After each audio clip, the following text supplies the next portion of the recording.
Pemirsa, Sindo Malam hadir dengan beragam informasi terkini di tanah air serta mancanegara. Bersama saya Ardi Lase dan inilah Sindo Malam selengkapnya.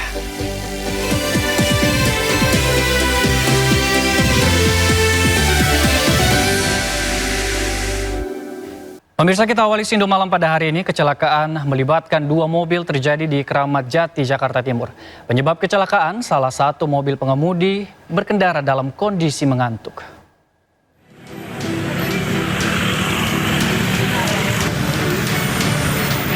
Beginilah kondisi dua mobil usai bertabrakan adu banteng di Jalan Celilitan Besar Keramat Jati, Jakarta Timur. Tabrakan melibatkan mobil pickup dengan minibus yang melaju dari arah berlawanan. Peristiwa bermula saat mobil pickup yang mengangkut ikan melaju dari arah Halim menuju Celilitan. Dari arah berlawanan datang minibus yang melaju kencang dan langsung menabrak pickup. Dugaan sementara, supir bus mengantuk hingga tak menguasai laju dan jarak aman kendaraan. Jadi tadi ada mobil Grand Max dari pasar, terus ada Avanza putih dari PGC. Nah, tadi pengakuan dari supirnya, dia bilang ngantuk, terus langsung ngadu banteng gitu bang. Jadi ya cepet banget tadi soal bang. Ini juga belum lama tadi bang. Jadi diduga sopir mengantuk bang ya? Ya tadi dia bilang ngantuk. Dan dia bilang sempat hilang sebentar gitu loh, langsung nabrak. Tak ada korban jiwa dalam kecelakaan ini. Namun guna penyelidikan lebih lanjut, kedua supir dan kendaraan dibawa ke unit Laka Lantas Polres Jakarta Timur. Dari Jakarta, Den Helbi Sajangbati, iNews melaporkan. Pemirsa, melaju ugal-ugalan, truk kontainer menabrak mobil di Kabupaten Maros, Sulawesi Selatan. Akibat kecelakaan, supir mobil terjepit dalam kendaraan yang ringsek. Iya bang.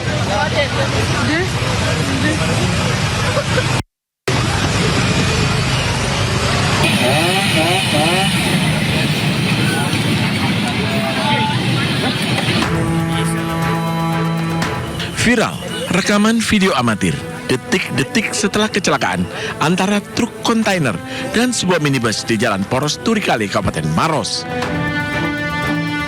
Kerasnya benturan membuat bagian depan minibus ringsek parah. Sopir minibus bernama Muhammad Adias, 42 tahun, terjepit di dalam kabin kendaraan. Petugas yang tiba di lokasi segera melakukan evakuasi dibantu warga. Korban langsung dilarikan ke puskesmas. Korban dilaporkan selamat dan hanya mengalami luka ringan, sedangkan 3 penumpang minibus lainnya mengalami shock dan trauma. Petugas Damkar dan BPBD Maros juga melakukan pemotongan batang pohon yang menahan kontainer agar truk dapat dievakuasi.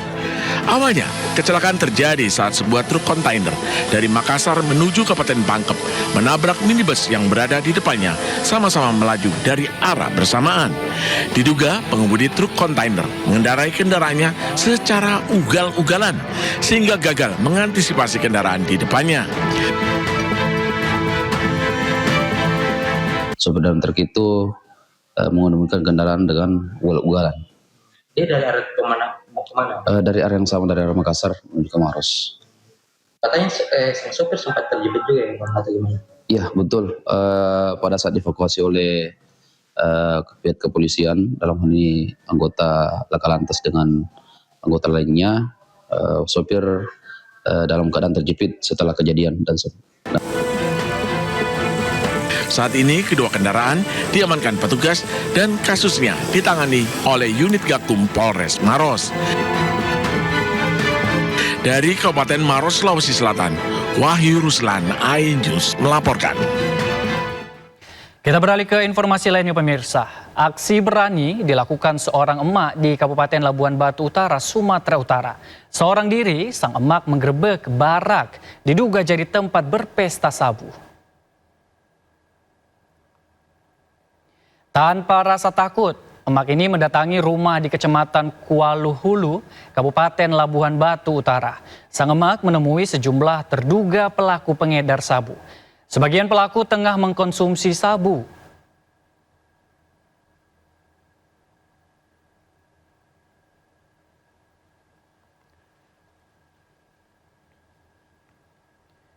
Sabu si Uki.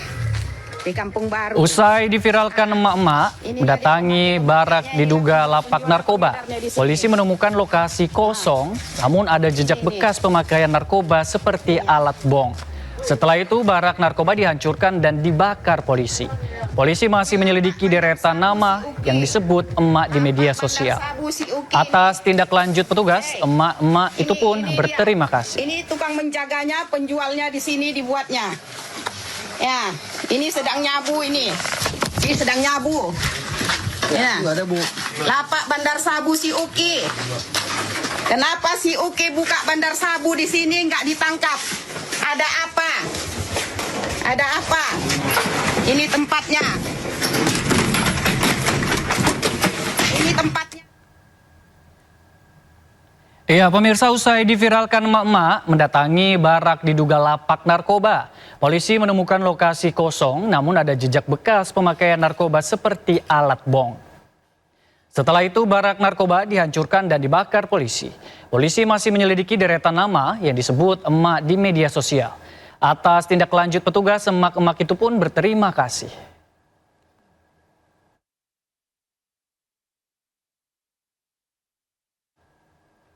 Pemirsa, seorang ASN wanita ditemukan tewas di dalam mobil di parkiran Bandara Juanda, Sidoarjo. Diduga kuat korban sudah tak bernyawa, dibawa ke parkiran sengaja dibuang oleh teman prianya. Pengunjung dan petugas geger setelah menemukan jasad wanita di dalam mobil plat merah di parkiran Bandara Juanda, Sidoarjo, Jawa Timur. Korban RJS merupakan ASN pejabat sekretaris Dinas Permukiman Pemkab Bangkalan, Madura. Jasad korban ditemukan di kursi penumpang depan, sementara mobil terkunci dari luar. Menurut rekan kerja korban di Pemkab Bangkalan, korban diketahui tidak masuk kerja sejak Kamis pekan lalu. Sementara itu, usai dilakukan otopsi di Rumah Sakit Bayangkara, Sidoarjo, jenazah korban dibawa ke rumah duka di Kelurahan Melajah, Bangkalan dini hari tadi. Menurut keluarga, Kamis pekan lalu korban sempat pamit dan mengabarkan ia sedang berada di wilayah Pujon, Malang. Hari Jumat pun korban masih video call, namun pada Sabtu korban tidak lagi bisa dihubungi. Dari rekaman CCTV, mobil korban masuk ke parkiran bandara sejak Sabtu, namun dikemudikan seorang laki-laki. Diduga kuat saat itu korban sudah meninggal dan jasadnya sengaja dibuang di parkiran bandara. Ternyata ada yang membawa masuk. Ada orang lain yang mengambil tiket dari kursi pengemudi, kelihatan semua ada di situ. Jadi memang sengaja dibawa masuk ke sana, dibuang dan ditinggalkan di sana bersama mobilnya. Pihak keluarga telah menyerahkan CCTV identitas wajah pria yang bersama korban. Dari Bangkalan, Madura, Taufik Syahrawi, iNews melaporkan. Kita ke informasi lainnya, pemirsa. Pelarian Taufik Hidayat, pelaku penganiayaan dan penyekapan terhadap kekasihnya, Yuvita Tri Rezeki, berakhir. Pelaku berdalih menganiaya korban dalam kondisi tak sadar akibat pengaruh alkohol.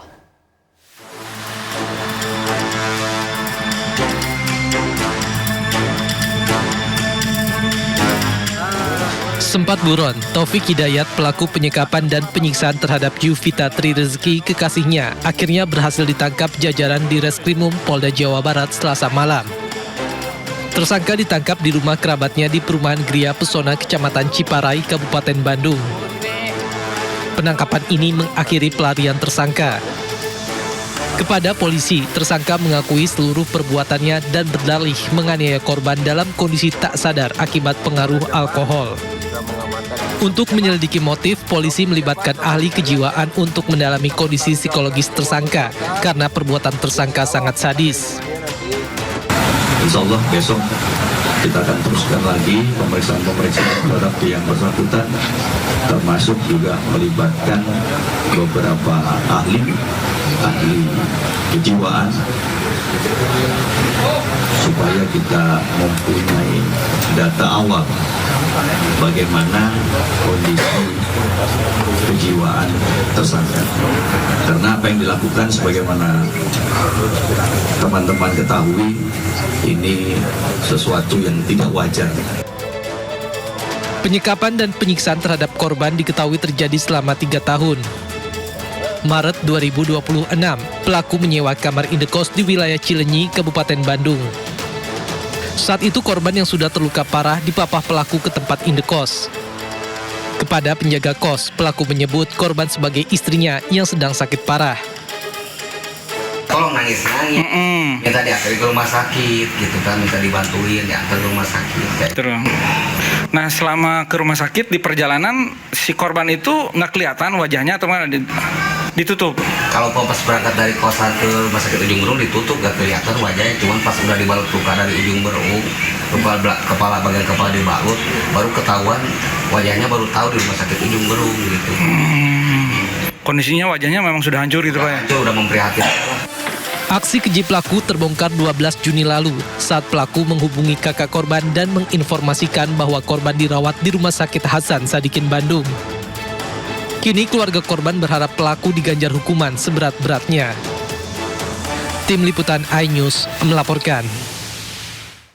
Sementara itu pemirsa, usai ditangkap, pelaku membantah dituduh melakukan beberapa hal. Di antaranya pelaku tak mengakui tuduhan melukai mata dan bibir korban. Tanggung jawab, itu tanggung jawab.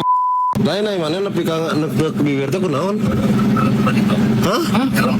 Wah, banyak kota Wuhan. Sopot 1-2 kali kan dipotong.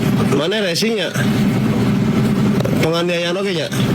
Tapi mana baheula cenah rek ngancem babeh mana nya? Baheula nya. Bener tak? DC Adira mana teh baheula? Bener ke DC. Hah? Sampai akhirnya DC. Mikir naon kikituan teh? Bisa karek ayeuna geus susah.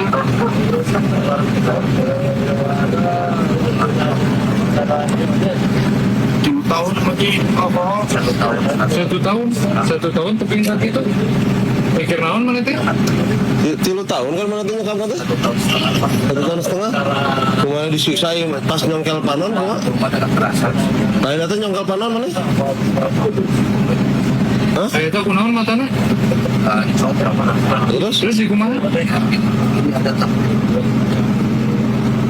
Kunaon? Pakai naon? Sementara itu pemirsa, Gubernur Jawa Barat sempat bertemu dengan ayah kandung pelaku dan mantan istri pelaku. Dari perbincangan, ternyata pelaku sempat memukul ayahnya dengan kayu. Nikah selama 2 minggu, kenapa ditinggalkan? Di akun media sosial Deddy Mulyadi, Gubernur Jawa Barat menemui ayah kandung pelaku dan mantan istri pelaku penganiayaan Taufik Hidayat. Dari keterangan ayah Taufik, pelaku ternyata pernah memukul kepala ayahnya dengan kayu. Sedangkan dari mantan istri pelaku, pernikahan ternyata hanya berlangsung 2 minggu ketika sudah bercerai. Dulu untung saya ada teman macam pernah dipukul kepala. Bapak pernah dipukul? Lalu kayu. Astagfirullahaladzim. Ketika waktu itu abis itu nuju macul di Serang. Lagi macul di rumah nuju nganggur dia. Dia lagi nganggur. Mau makan gak ada ikannya. Oh, nah, inungna ya kene. Terus saya. Dahar anu sok nyanguna saha?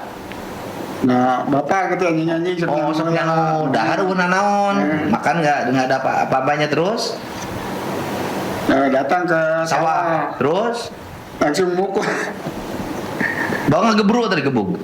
Ngegebru, untung saya ada teman macul 2 orang. Ditolong, mau dipukul lagi. Dihalangin. Mau dihalangin. Dan terus habis itu dia pergi. Tapi balik lagi ke rumah? Enggak, kabur. Enggak balik lagi ke rumah, berapa waktu lama setelah mukul itu dia kabur? Mungkin 1 minggu. Oh, 1 minggu, terus datang lagi? Minta maaf?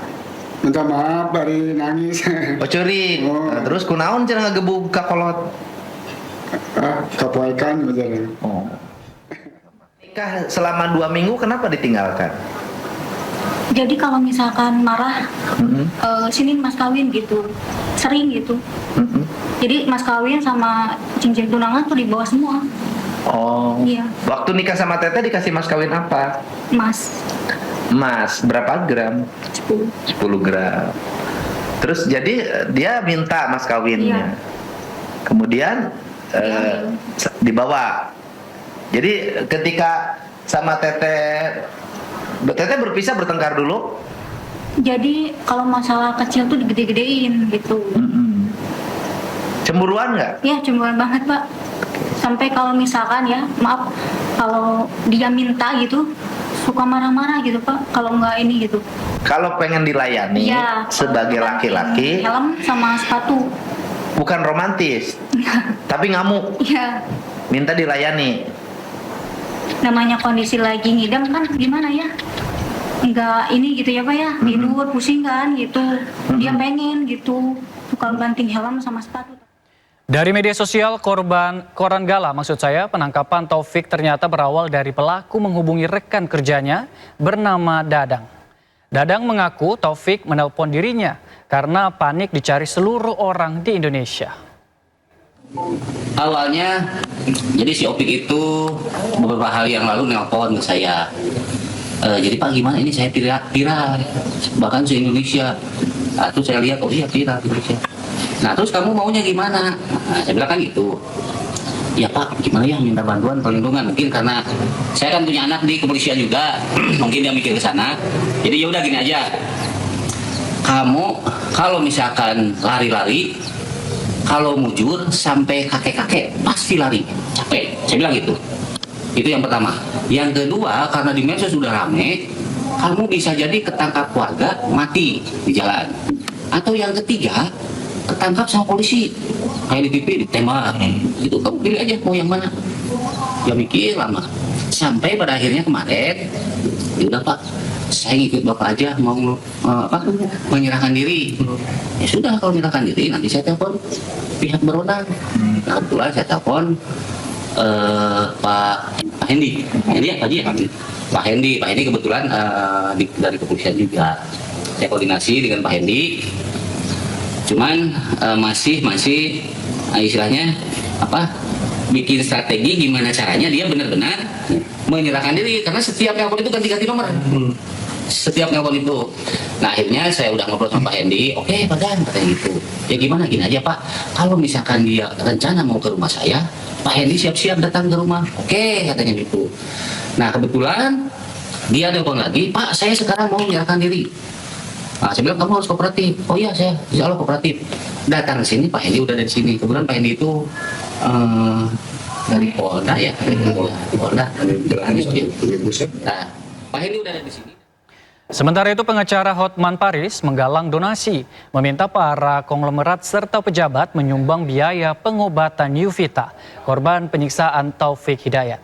Dari donasi di media sosial telah terkumpul 670 juta rupiah.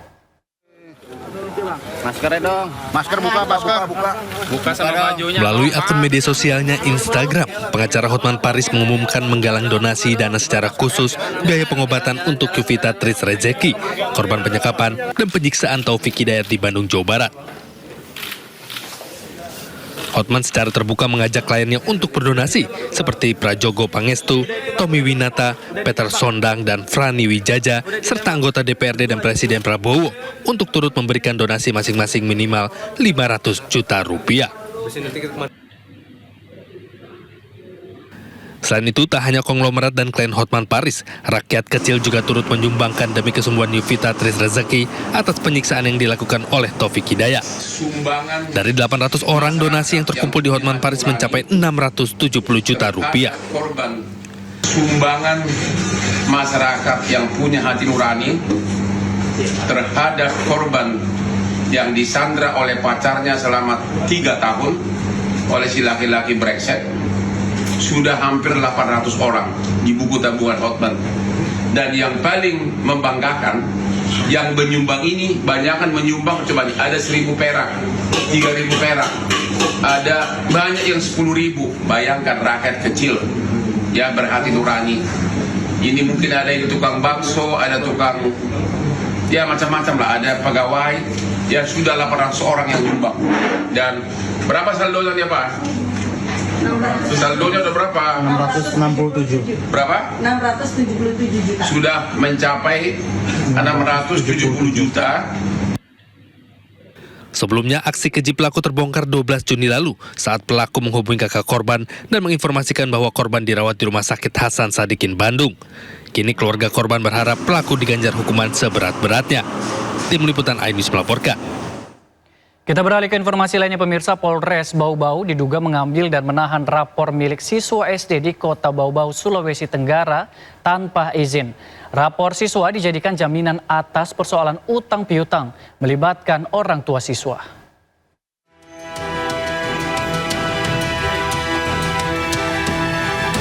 Persoalan utang piutang yang diduga melibatkan orang tua siswa berujung pada dugaan penahanan rapot seorang siswa SD Negeri 3 Bau-Bau, Sulawesi Tenggara. Rapot diduga diambil oleh seorang istri polisi Polres Bau-Bau berinisial S saat pembagian rapot kenaikan kelas pada tahun lalu. Terduga pelaku datang ke sekolah mengaku sebagai tante siswa. Karena percaya dengan pengakuan tersebut, guru wali kelas menyerahkan rapot kepadanya. Keluarga siswa SD mengaku baru mengetahui rapot keponakannya telah diambil setelah mengonfirmasi ke pihak sekolah pada April 2026. Setelah melakukan klarifikasi, oknum Bayangkari tersebut mengaku mengambil rapot atas inisiatif sendiri dan menjadikannya sebagai jaminan atas utang 2 juta rupiah. Dia bilang ke saya bahwa dia panggil saya kan Mimi, saya mendampingi ambil rapor. Saya bilang, Mimi, nama saya sudah lewat, kenapa saya tidak dipanggil namaku untuk ambil rapor? Saya bilang, tunggu sebentar, nanti selesai mungkin baru kita ambil rapor. Setelah saya naik di meja wali kelas, ternyata tidak ada rapor itu, masih tetap map yang diisi kertas rapor tadi itu.